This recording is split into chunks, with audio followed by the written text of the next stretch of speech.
दोस्तों, बारिश का मौसम तो खत्म होने को आया है, लेकिन अभी भी जोरदार बारिशें चल ही रही है। ऐसे ही मधुबन जंगल में भी बारिशें चल रही है। हर 2 दिन बाद जंगल में जोरदार बारिश हो रही है। पंछियों को अपने घोंसलों से बाहर निकलने के लिए मौका ही नहीं है। इसीलिए उन्होंने जो अनाज इकट्ठा किया है, वही खाकर वो अपना गुजारा कर रहे हैं। माँ, हम ये चावल कब तक खाएंगे? इससे अच्छा आप इन चावलों की खीर या फिर खिचड़ी बनाएंगे। अरे मोनू, चावल पकाने के लिए तो चूल्हा जलाना पड़ेगा और उसके लिए हमारे पास लकड़ियाँ नहीं हैं, इसीलिए मैं खाना नहीं पका पा रही। अच्छा, हाँ, और बाहर भी बारिश की वजह से सारी लकड़ियाँ भीग गई होंगी, उन्हें लाकर भी कोई फायदा नहीं होगा। अब लगता है मुझे आस पड़ोस में ही किसी से पूछ कर देखना होगा, शायद किसी के पास सूखी लकड़ियाँ हो। हाँ माँ, आप किसी से पूछ कर देखिए। हाँ, मैं अभी गौरी के घर जाती हूँ। इधर आलसी कौवी आराम से खर्राटे मार रही थी। तभी उसका पति उसे गुस्से में बोला, अरे ओ गौरी, कब तक ऐसे ही सोती रहोगी? यहाँ भूख से मेरी हालत पतली हो रही है। अरे क्या है, क्यों मेरे कान में काव काव किए जा रहे हो? जरा सोई हूँ तो सोने दो ना। क्या थोड़ा? अरे जरा शर्म करो, तुम तो दिन रात सो रही हो।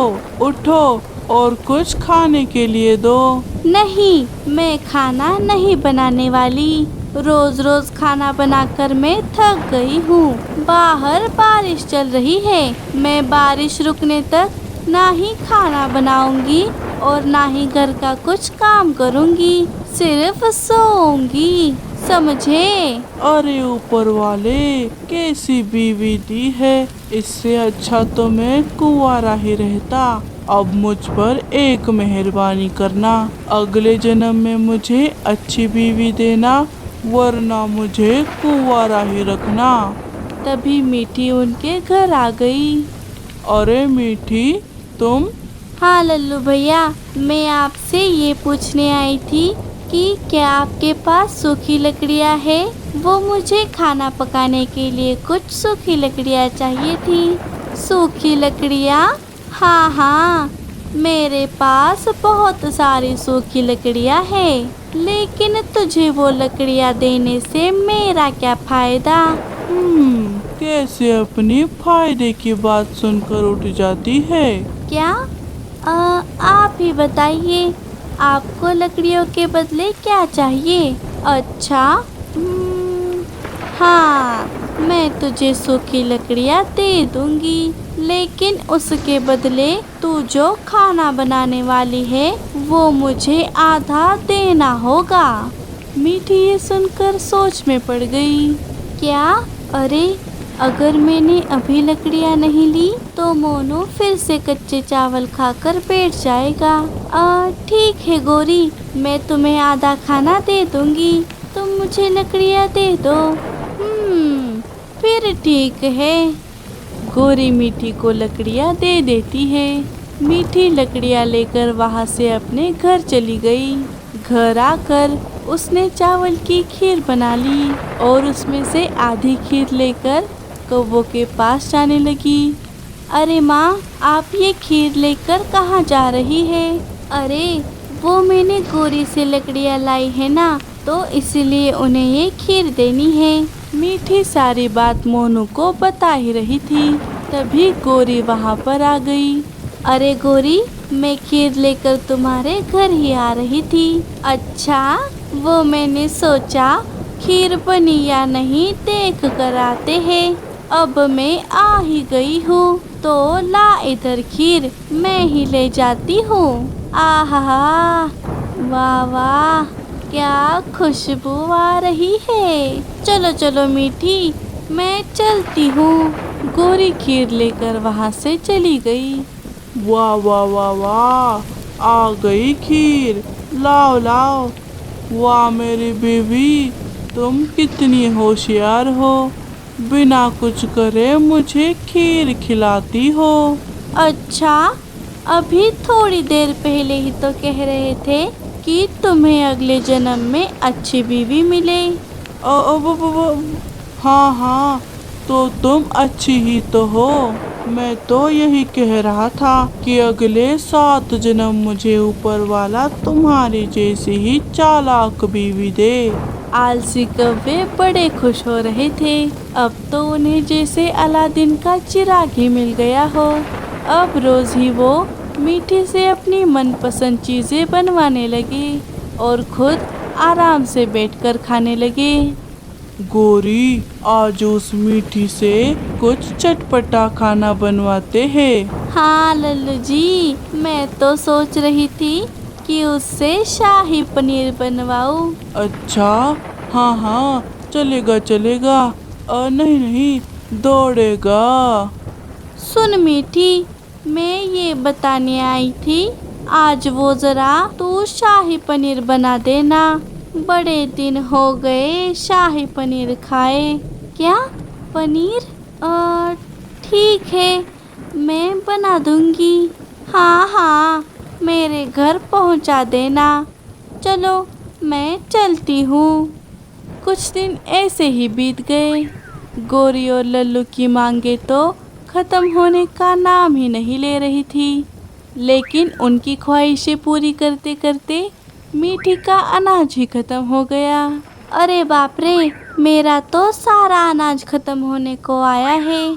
अगर ये अनाज खत्म हो गया तो मैं मोनू को क्या खिलाऊंगी? क्या हुआ माँ, आप परेशान लग रही है? हाँ, वो हमारा अनाज खत्म होने को आया है, वही देख रही थी। क्या? लेकिन इतनी जल्दी अनाज कैसे खत्म हो गया? पिछले बारिश के मौसम में जो आपने अनाज इकट्ठा किया था, वो तो पूरा मौसम खत्म होने के बाद भी बचा था। हाँ बेटा, क्योंकि तब सिर्फ हम दोनों ही थे, लेकिन अब वो दोनों कौवे भी तो है, इसीलिए तो अनाज जल्दी खत्म हो गया। लेकिन अभी बहुत हो गया, अब मैं उनसे ना ही लकड़ियाँ लेने वाली हूँ और ना ही उन्हें खाना देने वाली हूँ। अब बारिश भी रुक गई है, अब मैं खुद जाकर लकड़ियाँ इकट्ठा कर लूँगी। हाँ ठीक है माँ। मीठी अपनी लकड़ियाँ लाने चली गई। बारिश की वजह से उसके इलाके की सारी लकड़ियाँ भीग गई थी, इसीलिए वो थोड़ा और आगे चली गई। यहाँ तो लकड़ियाँ नहीं है, अब लगता है शिकारियों के इलाके में ही देखना होगा, चाहे वहाँ पर खतरा ही क्यों ना हो। मीठी शिकारियों के इलाके में चली गई। वहाँ पर उसे बहुत सारी सूखी लकड़ियाँ मिली। अरे बाप रे, आखिर मुझे लकड़ियाँ मिल ही गई। अब कोई शिकारी यहाँ आने से पहले मुझे ये लकड़ियाँ लेकर यहाँ से निकलना होगा। मीठी ने वहाँ से कुछ लकड़ियाँ ली और वापस अपने घर चली गई। अब मीठी को गोरी से लकड़ियाँ लाने की कोई ज़रूरत नहीं थी, इसीलिए उसने गोरी को खाने का आधा हिस्सा भी नहीं दिया। इधर गोरी खाने की राह देख देख कर थक गई, लेकिन मीठी खाना लेकर नहीं आई। अरे गोरी, क्या हुआ? खाना अभी तक आया क्यों नहीं? पता नहीं, लगता है चलकर देखना होगा। गोरी मीठी के घर चली जाती है। अरे मीठी, क्या हुआ? खाना बनने में अभी कितनी देरी है? यहाँ मेरे पेट में चूहे हड़कंप मचा रहे हैं। अरे गोरी आंटी, खाना तो कब का बन गया और हमने खा भी लिया। क्या? तो तूने हमें खाना क्यों नहीं दिया? आज मैंने तुमसे लकड़ियाँ नहीं ली, तो मैंने तुम्हें खाना भी नहीं दिया। मैंने दूसरी लकड़ियाँ ढूंढ ली है, अब मुझे तुम्हारी लकड़ियों की जरूरत नहीं। मीठी के ऐसा कहते ही गोरी को लगा जैसे किसी ने उसके मुंह पर तमाचा ही मार दिया हो। गोरी को उसकी बेइज्जती सहन ही नहीं हो रही थी, वो गुस्से से लाल हो गई। लेकिन अभी तुम आ ही गई हो, तो रुको, मैं तुम्हें अभी खाना देती हूँ। नहीं, मुझे तुम्हारा ये फोकट का एहसान नहीं चाहिए। गोरी वहाँ से चली गई। अरे माँ, लगता है गोरी आंटी को गुस्सा आ गया। हाँ, लगता तो ऐसा ही है। क्या? लेकिन उसने ऐसा क्यों किया? अब हमें रोज रोज बढ़िया खाना कहाँ से मिलेगा? तुम्हें खाने की पड़ी है। यहाँ मेरी कितनी बेइज्जती हुई पता भी है। मैं मुंह उठाकर उसके पास खाना मांगने चली गई और उसने मेरी बेइज्जती कर दी। नहीं नहीं, मैं ऐसे ही चुप नहीं बैठ सकती। मैं अपनी बेइज्जती का बदला जरूर लूंगी, वरना मेरे कलेजे को ठंडक नहीं मिलेगी। रात होने पर गोरी मीठी के घर चली गई और मीठी ने इकट्ठा की हुई सारी लकड़ियां चुराकर अपने घर चली गई। अब देखती हूँ कैसे बनाती है ये खाना। अगले दिन मीठी खाना बनाने के लिए लकड़ियां लेने बाहर आती है तो वो देखती है कि वहाँ पर तो लकड़ियां ही नहीं है। अरे बाप रे, लगता है किसी ने लकड़ियां चोरी कर ली। बारिश तो रुक गई है, अब यही आसपास मुझे लकड़ियां मिल जाएंगी। मीठी को कहीं पर दूसरी अच्छी लकड़ियां मिल गई। कुछ दिन बीत गए और एक शिकारी शिकार की तलाश में जंगल में आ गया। उसे गोरी के घर के बाहर उसके इलाके की लकड़ियां दिखाई दी। अरे, ये लकड़ियाँ कुछ जानी पहचानी लग रही है। अरे हाँ, ये तो मेरे ही इलाके की लकड़ियाँ है। ये किसी ने चोरी कर ली थी। अच्छा हुआ ये मुझे मिल गई, लेकिन अब मैं उस चोर को नहीं छोड़ूंगा। चील कौओं के घर का दरवाजा खटखटाता है। अरे कौन है मनहूस? गोरी दरवाजा खोल देती है। चील भाई, अरे अरे लल्लू जी, जरा यहाँ तो आइए। क्या हुआ गोरी? कौन है? अरे अरे चील।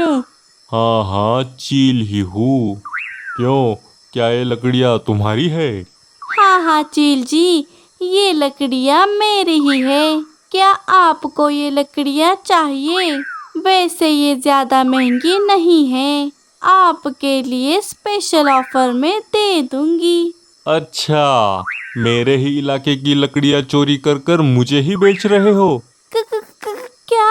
अरे बाप रे, चील जी, मैंने नहीं, बस ये गोरी ने ही आपकी लकड़ियाँ चुराई थी। मुझे मत खाना, खाना है तो इस गोरी को ही खा लीजिए, मेरी परेशानी तो हल हो जाएगी। हाँ लल्लू जी, एहसान फरामोश। तुम्हें तो मैं नहीं छोड़ूंगा। मन तो कर रहा है कि तुम दोनों को जान से मारकर खा ही जाऊं, लेकिन तुम्हें खाकर मेरे ही मुंह का स्वाद खराब हो जाएगा। मुझे तुम्हारी पिटाई कर कर ही मन भरना होगा। ये ले, ये ले, ये ले। चील कौओं की खूब पिटाई करता है और उन्हें मार मार कर अपनी लकड़ियाँ वहाँ से ले जाता है। इधर मीठी अपनी लाई हुई लकड़ियाँ जलाकर अच्छा अच्छा खाना बनाकर खाने लगी।